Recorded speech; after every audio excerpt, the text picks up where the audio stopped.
I can see that with some tyres going out, some wets which weren't in tyre warmers. I wonder if that's somebody who's been caught off guard thinking it's so hot there's no chance they're going to need them. Be a bit of a schoolboy if that is the case.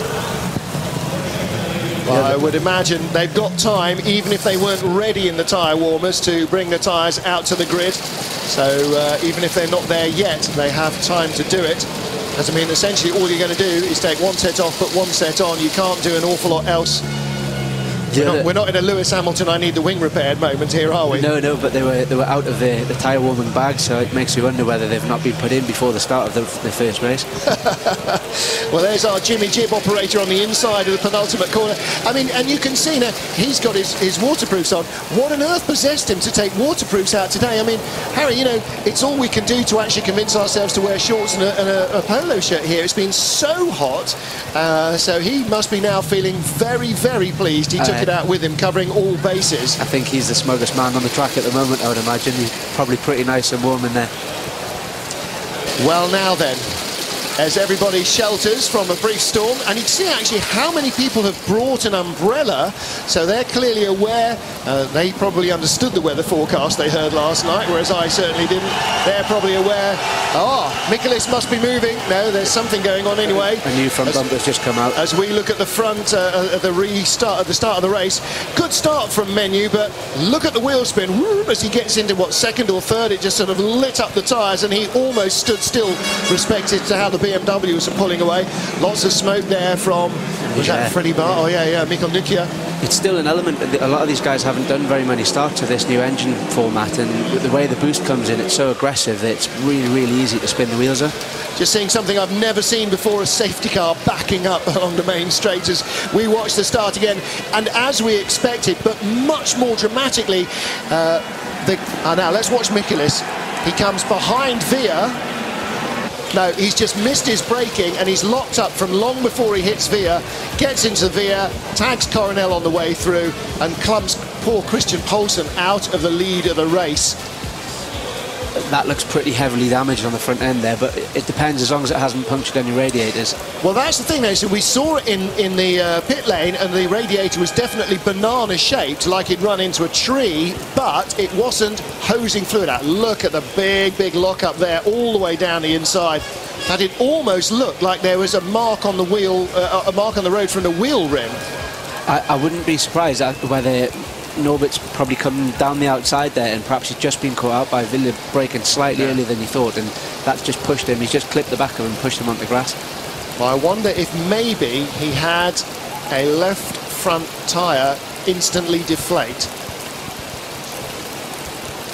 Well, we can still hear the rain falling on the roof above us. Spectators outside our back window absolutely soaked to the skin, those who haven't brought umbrellas. Longest race delay that we had for rain was back in Istanbul in, what was that, first year of the championship, 2005, 2006, don't recall. 2-hour delay we had in one race as the circuit basically just filled up like a bath, and our then race director Eduardo Freitas and the mechanics, all the circuit workers worked like Trojans basically to unplug all the drains and get the water to drain away to get the second race done. Absolutely astonishing work. And you know, this is going to be a real quick flash storm. I don't think it's here for the duration. Already out our back window, Harry, it's looking considerably lighter. It might blow through for 10, 15 or 20 minutes, but I don't think it'll be here for the rest of the day. If it is, of course, they've got wet weather tyres, they've got wipers, they've raced in the rain before, so yeah, it's just a change of weather conditions. That's right, it's just another set of circumstances, all the drivers. Well, that said, actually, a lot of them, again, haven't driven this new format in the wet, so the BMWs have been pretty hard on their rear tyres, so if it does start to dry out, which is very possible with the track temperature as it has been, it'll be interesting to see if they can actually make the tyres last.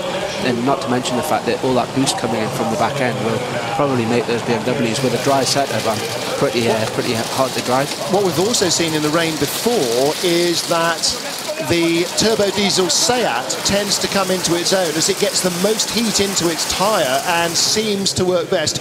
Still working very hard to get Norbert Michaelis back into this race. And catch up with Norbert Michaelis in a moment.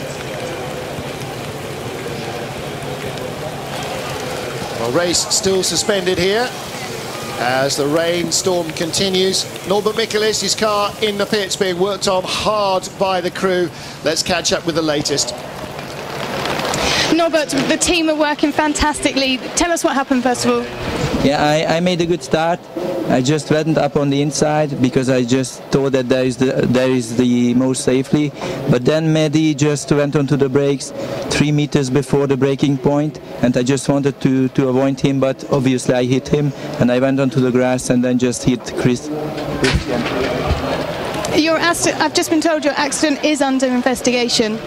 Yeah, sure, because obviously you have to be prepared for somebody braking in front of you, but honestly I was not expecting everyone to braking so early, so I'm really sorry for Christian and Mehdi too, because obviously they were not expecting things like that, but obviously I don't think it was completely my fault. And this rain, whether it was expected or not, could be working in your favour. Yeah, I'm a little bit angry because for me in the second race P5, P4 would have been okay because I made the podium finish.